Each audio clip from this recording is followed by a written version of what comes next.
waaqayyo mana keetti baasa yoo amante gaarii natti hawwitu laaltee daraatu harka abbaa keerraa si dhufa sin hanqatu gaarii natti hawwitu laaltee daraatu harka waaqa keerraa si dhufa sin hanqatu.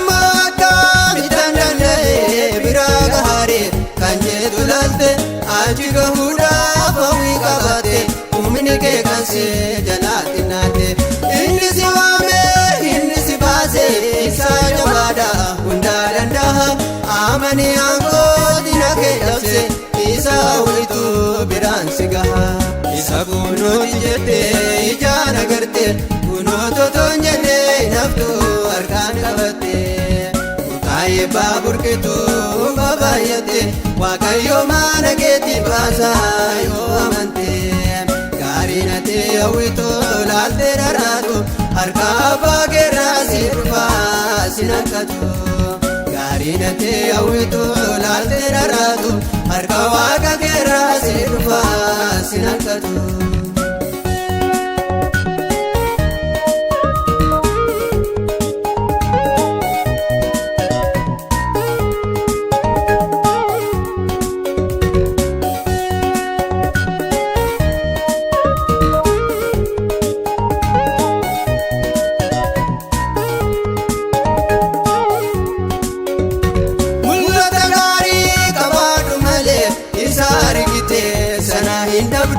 Isa tofi yaadu olitti beeki waaqayyo akkasii yaadu eega yaada waaqayyo jolleessa qabu eenyuta bisaa danda'e amma maddikee burqaa'ee baati guutama sirraa hinjeetu yaa'e isa kunooti jettee ijaan agarte kunooto toonyenne hinaftu harkaan qabatte burqaa'ee baaburkitu babaayate waaqayyo mana keetti baasa yoo amante gaarii natti hawwitu laaltee daraatu harka abbaa keerraa si dhufa sin hanqatu gaarii natti hawwitu laaltee daraatu harka waaqa keerraa si dhufa sin hanqatu.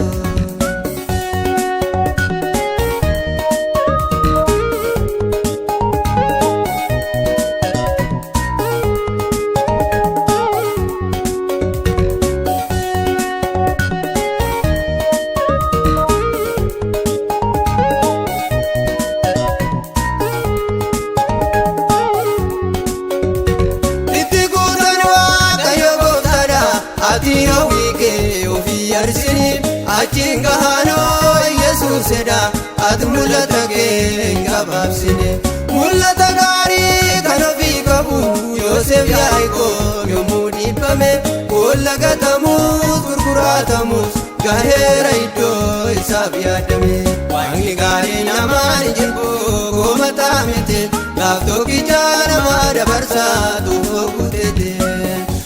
Diimni garaasa hirtee gubatee aadu babala jaati bula namni qaboo hin badu.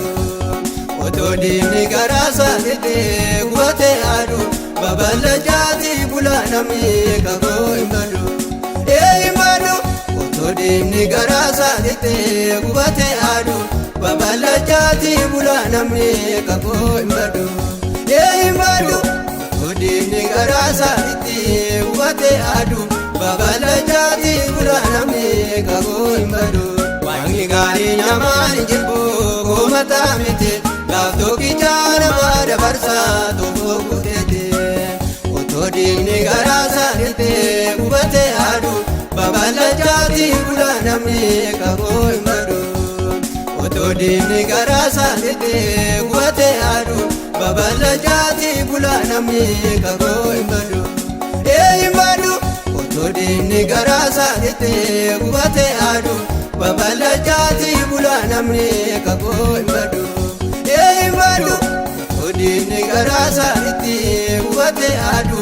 babalaa.